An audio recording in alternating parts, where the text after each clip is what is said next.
আপনারা সবাই অবগত আছেন যে গত 7ই জানুয়ারি 2026 তারিখ আনুমানিক রাত 8:30 দিকে রাজধানীর পশ্চিম তেজতুরি পাড়াস্থ হোটেল সুপারস্টারের পাশের গলিতে অজ্ঞাতনামা দুর্বৃত্ত কর্তৃক বাংলাদেশ জাতীয়তাবাদী স্বেচ্ছাসেবক দলের ঢাকা মহানগর উত্তরের সাধারণ সম্পাদক মোহাম্মদ আজিজুর রহমান ওরফে মোসাব্বির ও সুফিয়ান মাসুদকে হত্যার উদ্দেশ্যে গুলি করে।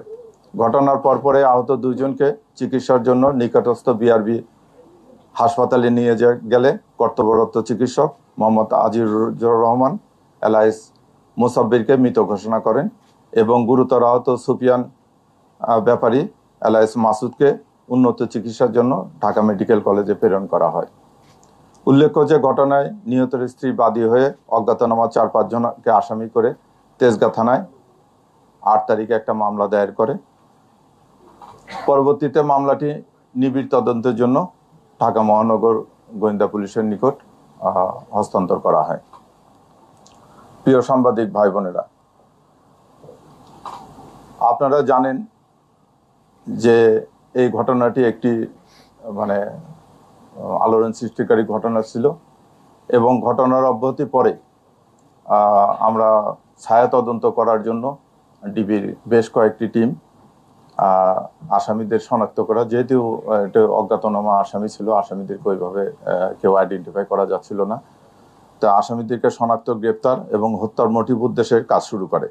এরই ধারাবাহিকতায় গোয়েন্দা পুলিশের কয়েকটি টিম ঘটনাস্থলে উপস্থিত হয়ে ঘটনাস্থলের আশেপাশে সিসি ফুটেজ ক্যামেরা সংগ্রহ করে ঘটনাস্থলের আশেপাশে উপস্থিত ব্যক্তিদের প্রাথমিক জিজ্ঞাসাবাদ করে, সোশ্যাল মিডিয়া ও অন্যান্য ওপেন সোর্স হইতে তথ্যপ্রাপ্ত সংগ্রহ করে সেগুলো যাচাই বাছাই করা হয় এবং এই যাচাই বাছাইয়ের এক পর্যায়ে আসামিদের আমরা মোটামুটি শনাক্ত করতে সক্ষম হই এবং শনাক্তকৃত আসামিদেরকে গ্রেপ্তারের উদ্দেশ্যে বাংলাদেশের বিভিন্ন জায়গায়, যথা ঢাকা, মানিকগঞ্জ, গাজীপুর, ময়মনসিংহ, নেত্রকোনা, ভৈরব, তারপরে কিশোরগঞ্জ সহ অন্যান্য এলাকায় ব্যাপক অভিযান পরিচালনা করা হয়। এই অভিযান পরিচালনা করে এই হত্যার সাথে সংশ্লিষ্ট 2 জন শুটারের একজন জিনাত পিতা আব্দুর রশিদ, তাকে গ্রেপ্তার করা হয়।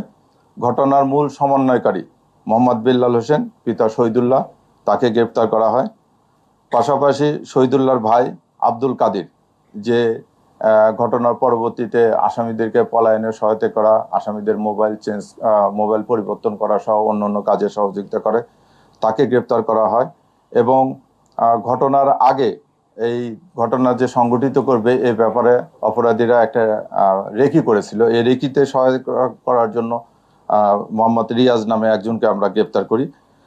তাদের এবং এই গ্রেপ্তারকৃত ব্যক্তিদের কাছ থেকে একটা নাম্বার প্লেটবিহীন মোটরসাইকেল উদ্ধার করা হয়, যে মোটরসাইকেলটি হত্যাকাণ্ডে ব্যবহৃত হয়েছে। এছাড়া তাদের নিকট থেকে 6,000 নগদ টাকা উদ্ধার করা হয়। আমরা আসামিদেরকে জিজ্ঞাসাবাদ করছি। আসামিরা জিজ্ঞাসাবাদে প্রাথমিক তদন্তে এবং আসামিরা জিজ্ঞাসাবাদে তারা এই ঘটনার সাথে সংশ্লিষ্ট আছে বলিয়া তারা জানিয়েছে।